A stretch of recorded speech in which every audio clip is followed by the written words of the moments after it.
So, Sepy, you're the director of The Wolf Inside Me. What gave you the idea in the first place?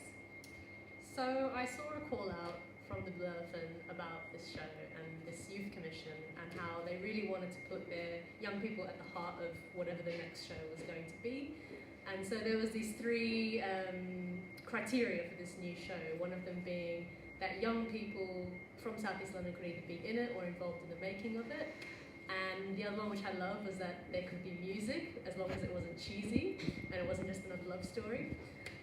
And so I was really intrigued by these, and I'm not from South East London, I'm from North West, but I really wanted to take on the challenge of researching about a new part of London that I wasn't particularly familiar with and seeing what would come out of it. And so in that research I came across an NHS report which talked about access to youth mental health services in South East London and how the rates of that weren't particularly great. I think it was something like 40% of young people in South East London had access to youth mental health services. And so that kind of inspired me because in my own past as a young person, I've experienced in my family mental health issues and the loss of a parent.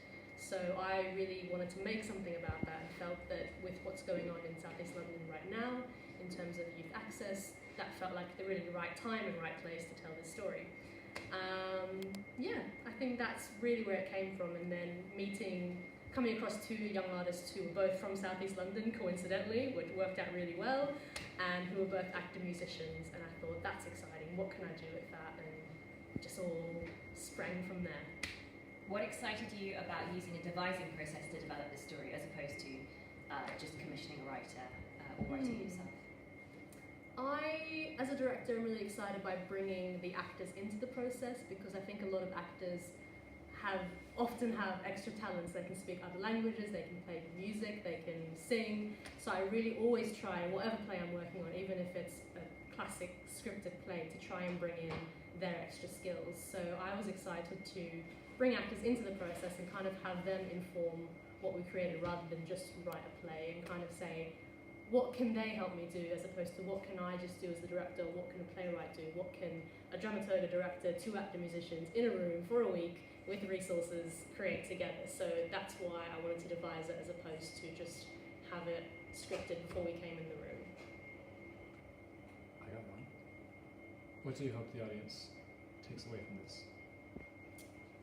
Ooh, that's a good question. I hope the audience come in and think differently about the way that we talk to young people about loss and about mental health.